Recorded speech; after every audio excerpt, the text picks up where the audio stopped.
நேயர்கள் அனைவருக்கும் எனது இனிய வணக்கம். நான் உங்கள் டிஜே சுந்தரபாண்டி, சிவகாசியிலிருந்து. நேயர்களே, தற்போது நம்ம பார்க்க போகிற விஷயம் அப்படின்னு பார்த்தீங்கன்னா, இந்த 2025ஆம் ஆண்டு கோச்சார கிரகங்கள் உங்களுடைய வாழ்க்கையில் என்னென்ன விஷயங்களில் மிக கவனமாக இருக்கணும் அப்படின்னு சொல்கிறாங்க, என்னென்ன விஷயங்களில் நீங்கள் சந்தோஷமாக இருக்க முடியும், நினச்ச நல்ல விஷயங்கள் எதுவும் நடக்குமா, இந்த மாதமாவது என்னுடைய வாழ்க்கையில் ஒரு மாற்றம் வந்துடாதா, ஒரு சில விஷயங்கள் நான் மனசுக்குள்ளே வச்சுருக்கேன், அது நடந்துச்சுன்னா மிகப்பெரிய ஒரு முன்னேற்றம் ஏற்படும் அப்படின்னு சில எதிர்பார்ப்புகள், பல பிரச்சனைகளிலிருந்து வெளியே வரணும் அப்படின்னு நினைக்கிற எதிர்பார்ப்புகள் அப்படிங்கிற அத்தனை விதமான செயல்பாடுகளும் இந்த ஆகஸ்ட் மாதத்தில் நீங்கள் எதிர்பார்க்காத நல்ல விஷயங்கள் நடக்கப் போகிறது. அப்போ கிரகங்கள் எங்கெங்கே இருக்காங்கிறத நம்ம பார்த்துக்குவோம். அதாவது மாத பலன் அப்படின்னாலே நம்ம ஃபஸ்ட்டு யாரை மேன்மைப்படுத்துவோம், முதன்மைப்படுத்துவோம் அப்படின்னா சூரிய பகவானை தான் நம்ம அடிப்படையாக வச்சு தான் நம்ம மாத பலன்கள் பார்ப்போம். இந்த ஆங்கில மாத பலன்களில் வந்து பார்த்திங்கன்னா சூரியன் வந்து 2 ராசிக்கு கிடப்பார். தமிழ் மாதத்தில் வந்து மட்டும்தான் ஒரு சூரிய பகவான் ஒரு ராசியிலிருந்து கிட்டத்தட்ட 30 நாட்கள் 31 நாட்கள் வந்து ஒரே ராசியில் உட்காந்துருப்பார். ஆனால் ஆங்கில மாதம் அப்படின்னு சொல்லி பார்க்கும்பொழுது சூரிய பகவான் 2 ராசியில் நகர்ந்து செல்வார். அப்படிங்கும்பொழுது இந்த சூரிய பகவான் உங்களுடைய ராசிக்கு எந்தெந்த இடத்துல இருக்கிறாரோ அதனுடைய அடிப்படையில் நீங்கள் உங்களுடைய எதிர்பார்ப்புகளை பூர்த்தி செய்ய முடியுங்கிறது கணக்கு. அப்போ சூரிய பகவான் வந்து பார்த்திங்கன்னா இந்த மாதம் ஆரம்பத்தில் கடக ராசியில் இருப்பார். 17/8/2025 முதல் சிம்ம ராசிக்குள்ளே நுழைஞ்சிருவார்.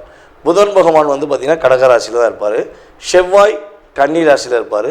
கேது பகவான் சிம்மத்திலும், அதே போல் வந்து பார்த்திங்கன்னா ராகு பகவான் கும்ப ராசியிலும் அமர்ந்திருக்கிறார். சனி பகவான் வந்து பார்த்திங்கன்னா இப்போ மீன ராசிலாம் இருக்கார். ஆனால் அவர் என்ன பண்ணுறாரு, வக்ரமாய் உட்காந்துருக்கார். வக்ரமாய் உத்திரட்டாதி நட்சத்திரத்தில் வக்ரமாய் ரிவர்ஸில் உட்காந்துருக்காரு அப்படின்னு சொல்லி பார்க்குறோம். அதே போல் குரு பகவான் வந்து பார்த்திங்கன்னா மிதுன ராசிக்குள்ளே தான் இந்த மாதத்தில் இருப்பார் அப்படிங்கிறது கணக்கு. அதுக்கடுத்து சுக்கிர பகவான் வந்து பார்த்திங்கன்னா மிதுன ராசிக்குள்ளே கிட்டத்தட்ட வந்து பார்த்திங்கன்னா இந்த மாதத்தில் 21ஆம் தேதி 8ஆம் மாதம் 25 வரையும் என்ன பண்ணுவார்னா மிதுன ராசியில் பயணிப்பார் அப்படிங்கிறது கிரகங்களுடைய அமைப்பு அப்படின்னு சொல்லி பார்க்குறோம். ஸோ இந்த கிரகங்கள் தான் உங்களுடைய வாழ்க்கையில் இந்த மாதத்தில் கோச்சார பலன்களுடைய அமைப்பில் 20% உங்களுடைய வாழ்க்கையில் ஒரு முன்னேற்றத்தை கொடுக்க போது.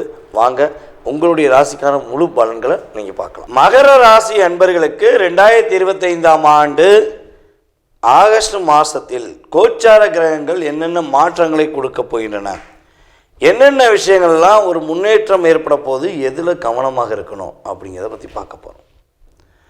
அதாவது மகர ராசிக்காரங்க பொதுவாகவே உங்கள்கிட்ட ஒரு இயற்கையான குணம் உண்டு. அன்பு, பாசம், அக்கறை, காதல் என்ற வார்த்தைக்கு பணிந்து போபவர்கள் தான் நீங்கள்.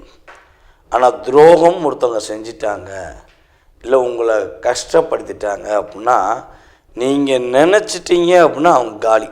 அதில் எந்த மாற்றம் கிடையாது.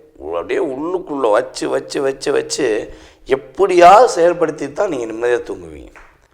அது நீங்கள் மனசார நினச்சிட்டா மட்டும்தான் இந்த விஷயம். இல்லை போகிறான் போ, எப்படினாலும் போட்டும், நமக்கு துரோகமே பண்ணிட்டு போட்டுமே, என்ன நாள் செஞ்சுட்டு போட்டோம் அப்படின்னு சொல்லி விட்டுருவீங்க. அதுக்கப்புறம் வம்பு சண்டை இழுத்துட்டாங்க அப்படின்னா பதிலடி கொடுக்கலைன்னா அவங்களால முடியாது. எப்படியா நம்மகிட்ட வம்புழுத்துட்டேன், அவனுக்கு பதிலடி கொடுக்கணும்.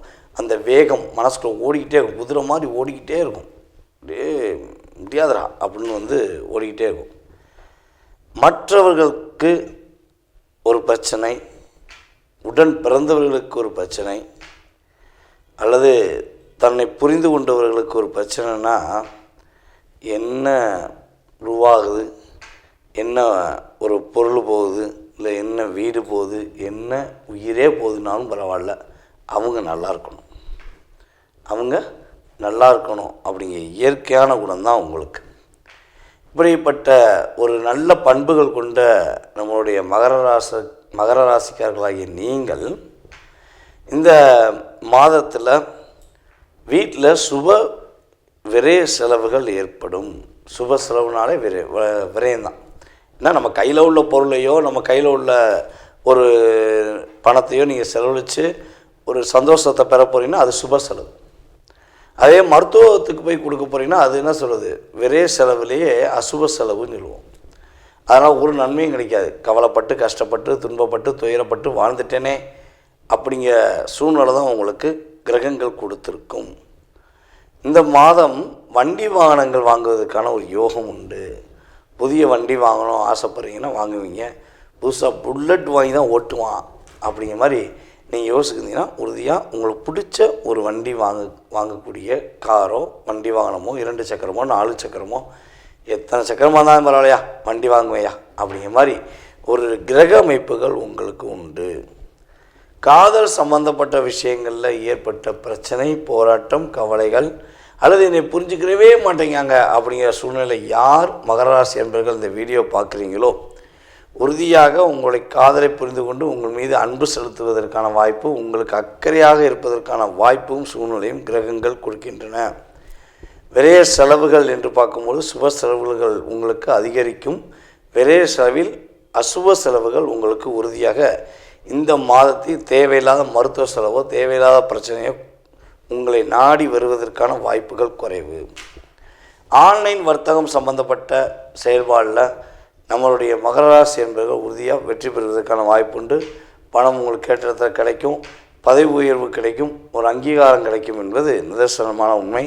நீங்கள் கவனமாக இருப்பதாக இருந்தால் மற்றவர்களுடைய குடும்பம் சம்பந்தப்பட்ட விஷயங்களையோ மற்றவர்களுடைய செயல்பாடு சம்பந்தப்பட்ட விஷயங்களையும் கவலைப்படக்கூடாது.